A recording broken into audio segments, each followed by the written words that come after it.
जय हिंद स्टूडेंट। देखिए upcoming exams के लिए चाहे एयरफोर्स, नेवी, एनडीए हो, तो यहाँ पर कोस्ट गार्ड के लिए भी ये जो जीके की सीरीज़ है काफ़ी इंपॉर्टेंट साबित होगी। यहाँ पर देख लेते हैं। पहला क्वेश्चन है, राज्यपाल की पदावधि क्या है। तो यहाँ पर इसका मतलब है कि कितने वर्ष जो है कि इसकी पदावधि होती है। तो यहाँ पर 5 वर्ष हो जाएगा, ऑप्शन नंबर सी सही है। ठीक है।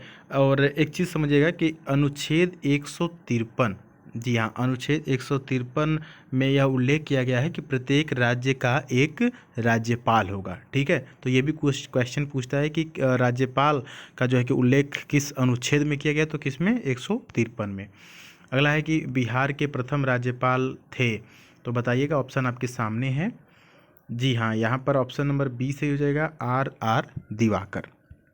अगला है कि राष्ट्रीय सरसों अनुसंधान केंद्र स्थित है, बताइएगा। राष्ट्रीय सरसों अनुसंधान केंद्र जो है वो है कि भरतपुर में है, ऑप्शन नंबर सी।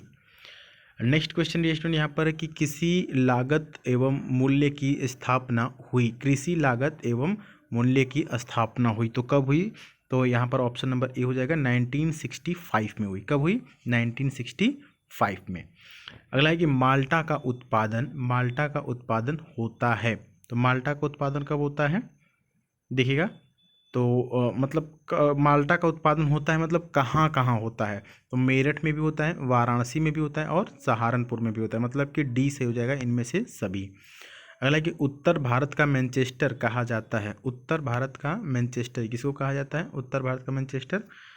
तो जी हाँ, यहाँ पर ऑप्शन नंबर क्या हो जाएगा, डी, यानी कि कानपुर को कहा जाता है।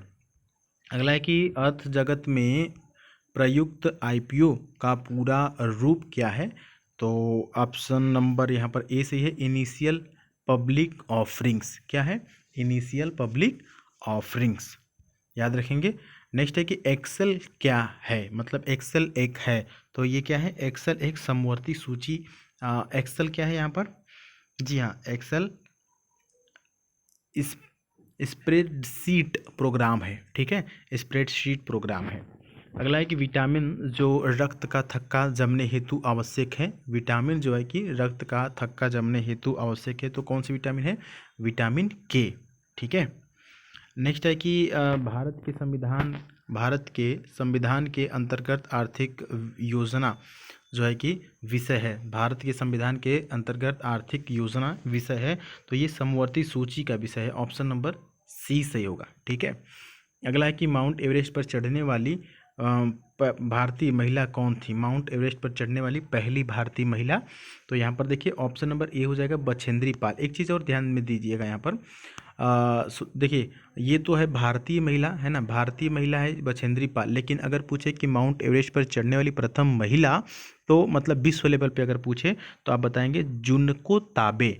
जुनको ताबे जो है वो 1975 में फतह हासिल की थी माउंट एवरेस्ट पर, लेकिन बछेंद्री पाल ने कब किया था, 1984 में, है ना, 1984 में। तो ये जो है पहले हैं जुनको ताबे जो कि विश्व लेवल पर हैं। उसके बाद भारतीय जो महिला की पूछेगा तो बछेंद्री पाल है 1984 में। लास्ट क्वेश्चन है कि प्रत्येक वर्ष अंतर्राष्ट्रीय महिला दिवस कब मनाया जाता है। तो ये मनाया जाता है 8 मार्च को। देखिए कई बार पूछता है थीम, तो इस बार का थीम जो है, मतलब कि 2021 वाला जो थीम है वो ये है कि women in leadership and equal future in a covid world. तो जो है कि जो औरतें हैं, जो महिलाएं हैं, वो लीडरशिप में आई हैं और इक्वल फ्यूचर जो है कि एक साथ इस कोविड-19 की महामारी जब चल रही थी उस समय, तो ये इसका जो है कि स्लोगन था, थीम था इस बार का अंतर्राष्ट्रीय महिला दिवस का। ठीक है।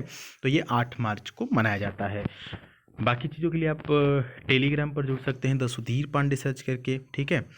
चलिए मिलते हैं फिर अगली वीडियो में। आपकी जो भी राय होगी कमेंट बॉक्स में लिख सकते हैं। चलिए तब तक के लिए जय हिंद, वंदे मातरम।